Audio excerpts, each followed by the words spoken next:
Hi, my name is Kim and I'm the founder of MAHFIA. And I'm Jen Lawrence and I'm the founder of Clutch Key Collective. So after the first MAHFIA Sessions in Mammoth, Jen reached out to me and we had a conversation, and we realized that we had a lot of similar perspective on the women's market in the action sports industry. So we decided to team up for the second one here in Portland. Not only had Kim and I had this conversation, but we'd had this conversation with a lot of our peers in the industry, like in the hallways at a trade show, or been to a panel and not really been given an opportunity to ask a question, or the information wasn't relevant. We wanted to open this up and design a format where everyone can contribute and the results would be collaborative. We knew this would work because women are social and we're constantly sharing information, and we figured it would be a unique opportunity to bring together women who have experience in our industry to share their perspective as both consumers and as professionals. We believe that brands engage with their female customer through 5 different lenses. It begins with product, and then the marketing that supports that product in store. Then you move into gathering media and content to support that and be placed in, give you exposure and editorial. And then the last chapter is community and engagement with your sort of outreach component. So we reached out to 5 of our contacts within the industry to facilitate those conversations in those 5 dimensions.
So my biggest takeaway from the course of the 3 days is that authenticity is crucial across all 5 channels. Yeah, in order to effectively engage your customer, you're going to have to bring in someone who is a participant and understands your consumer, whether that's a female product designer, filmer, or someone who's on the ground helping activate women and take away the fear of engaging in the sport. You need to be working with someone who your consumer can identify with. My name is Jessica Kotai from K2 Snowboarding. Women working in the industry, in the skate industry especially, it seems to be really lacking having women in-house that are having a seat at the table to help make important decisions on how to move and progress the sport forward. Snowboarding, we've made milestones in the last 10 years of being in executive positions to make the calls and push products and get the athletes on the products they need to do their jobs and push the limits. And with skate, we're still seeing that there's obviously there's a lack of support internally from a lot of brands. There's a lot of love there, there's a lot of drive, and there's a lot of passion from these young girls that they're just looking for another girl at the skate park to emulate and be like. When we need to look at the women's market as a whole, we need to look at all the different customer profiles that are out there. There's many different customers, and a lot of us have been many of those different customers at different times in our life. And it's important that we are not just making this one lump category of products for this female, because we're beginners, we're intermediates, we're going off in the backside, exploring and hiking and adventure seekers. There's just as many products for us that there are or need to be there for us that there is for men. Sometimes, you don't have to reinvent the wheel. It doesn't take some grand gesture, redesigning everything and coming up with a whole new creative brand. It just needs to be small, minor tweaks sometimes. You just need to be thoughtful about, who's out there potentially consuming your product, and it can be something as simple as just sizes for women. I'm Christina Narayan. I live in Portland, Oregon, and I am the program director for Skate Like a Girl Portland. Well, I think it's quite obvious if you participate in the sport, you're going to buy the product. And I think as a skateboarder for 9+ years, I've purchased too many shoes, I've ruined too many jeans, and I've gone through skate shop-itis where I want the newest things every week. I think the biggest struggle as a female consumer is finding things in my own size. And also, I think everyone has their own unique style, but I think what is currently readily available for female skateboarders at shops are things that I just wouldn't wear. Give me men's clothing in a smaller size. I want stretchy pants too. My name is Esther Godoy. I'm from Australia. I run Go Skate Australia, which is an organisation for women's skateboarding in Australia. I know that personally in Australia, like, any of the skate product I buy, I have to order online from the States because my sizes aren't stocked in Australia. And that's such a shame that I can't even support my local skateboarding community because they're not stocking anything for me. So I think it's so important to acknowledge that, you don't necessarily have to go out of your way to create this huge girls space, girls only brand, whatever. You just need to be aware that the women are participating, that they are shopping. Regardless of what kind of woman you are, women, they love to purchase things, they love to shop. It's fun, they get really excited about accessories and different colorways, and there's such a huge market there for women.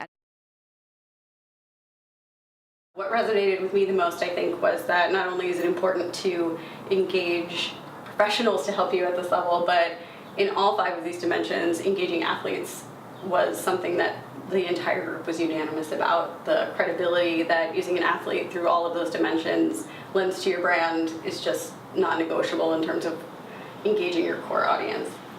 Yeah, I agree. I think that brands using models is one of the biggest fractures or just issues within our industry. I think that when young girls or consumer sees an athlete as an ambassador or in the media or in the ads, she aspires to be like her, and that authentic inspiration will keep her in it, participating, buying, and being, a part of the culture for the rest of her life.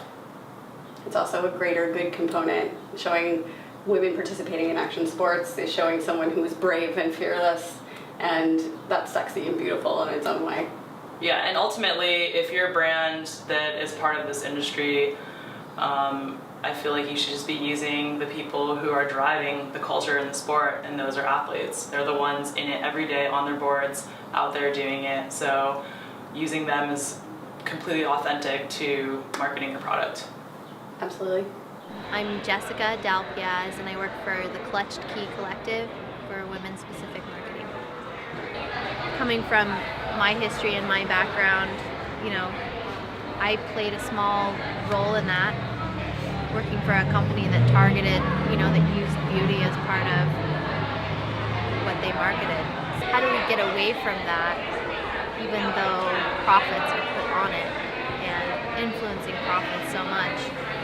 And all of us girls sitting at the table, and me with my children, thinking how we're influencing the younger generation with the sexualization of the athletes. They can't just be good athletes anymore.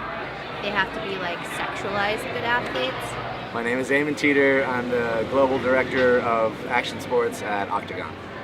What seems like kind of a trend towards hypersexualizing marketing, and there being a bit more emphasis on looks as opposed to performance, and how this group and all the members who are here seem like that didn't resonate with them.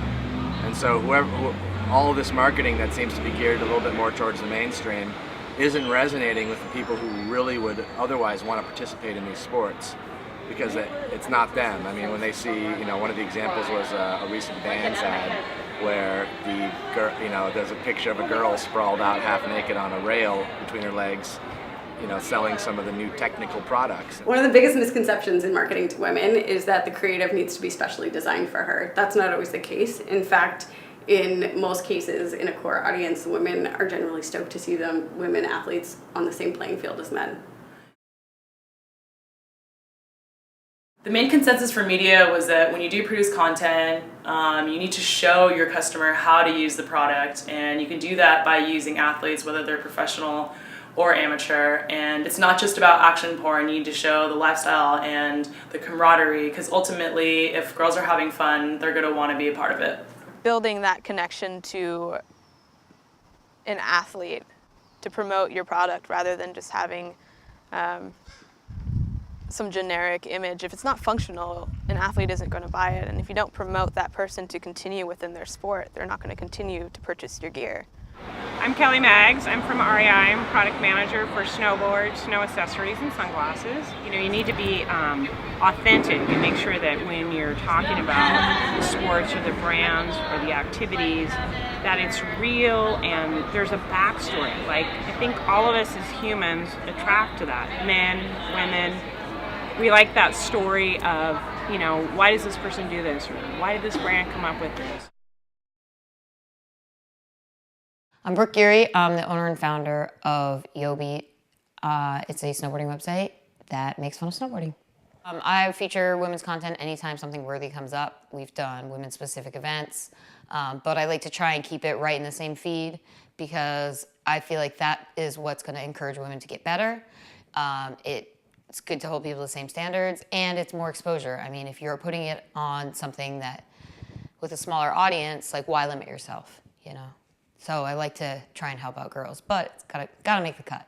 When we post a good women's video, one that's interesting, and not necessarily the sickest writing, but just like has something to it, it'll get more views and more comments than anything else. Yeah, I think it's all in the execution. That's where you need to think out of the box and try something new. The market and the landscape is in a really different place right now than it has been for women. So trying something new, really playing to the fact that, you know, you need to take away some of the intimidation factor and bring in the fun and motivate girls to get out there and participate. My name's Alyssa Park. I live in Seattle, Washington, and I work for KT Skis and KT Snowboarding. Women-specific events are huge, so we always try and throw events where women are hanging out together, they're just having fun, they're riding product, they're able to talk about what they like and other products and what really gets it going. Really, it's all about fun and hanging out with each other and helping direct other people's goals and getting on snow. You know, I think it's important for us to focus a little bit more on, like, helping educate the youth and the up and coming athletes who need to learn and who'd like to learn what it takes to be a brand ambassador. The directive that I want my company to start working on is that type of stuff, whereas we usually don't do that. Girls are very, very shy, so you can't tell if they're having fun. And you see them, they're very timid, and it's really hard to tell. You're like, oh, have we missed the mark here, or is this too much for them? You know, and then you get all this positive feedback afterwards, just via email and from all kinds of avenues, and it really, it does make a difference in terms of continuing to do it. So it really is a project of passion, and you really do need that positive feedback and reinforcement to keep motivated. And it's definitely there, so it's good. I think you just can't deny the normalcy that is associated with skateboarding these days. It's far different than when I was skateboarding. And so you have that encouragement for young girls. Like, parents are dropping off their children at our clinics because they think it's just the coolest thing and such a productive way for them to spend their time. And the majority of the girls love skateboarding and they want to stick to it, and they're coming back week after week. I think in order to foster that growth, we definitely need some sort of mainstream industry support. And I think that if you want to capitalize on early interest and build these kids into adult skateboarders like myself, and build those lasting relationships, you really have to provide them an opportunity to gather and use your facilities and promote this kind of inclusive skate vibe. And I think everyone's capable of doing that. It's a mystery why that hasn't happened. My name is Megan Skiles. I work at Adidas, Action Sports, Global Brand Marketing. I think that the biggest thing would just be that things are starting to change, and women, consumers, and the youth, next generation of action sports are more savvy and It's important that brands evolve to meet their needs and just be authentic and invest in the generation, invest in who they are. Because if the marketing investment isn't there, the consumers aren't going to be there, so that investment needs to come on the front end too. And, bigger conversation, but I think that there's tons of potential. The state of women's action sports is in a really great place. Like, it's growing, it's psyched, it's kind of like where men's snowboarding was 20 years ago. And yeah, I mean, it's important for brands to recognize like any potential customer, and women are a growing segment of the market, and you'd be stupid not to address their needs in some way, whether it's a specific line, supporting women's projects, videos, websites, whatever.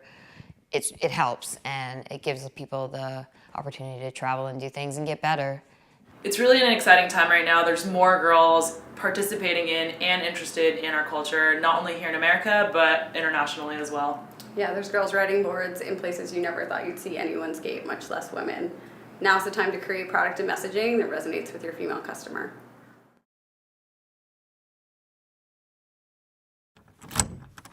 Killing it softly.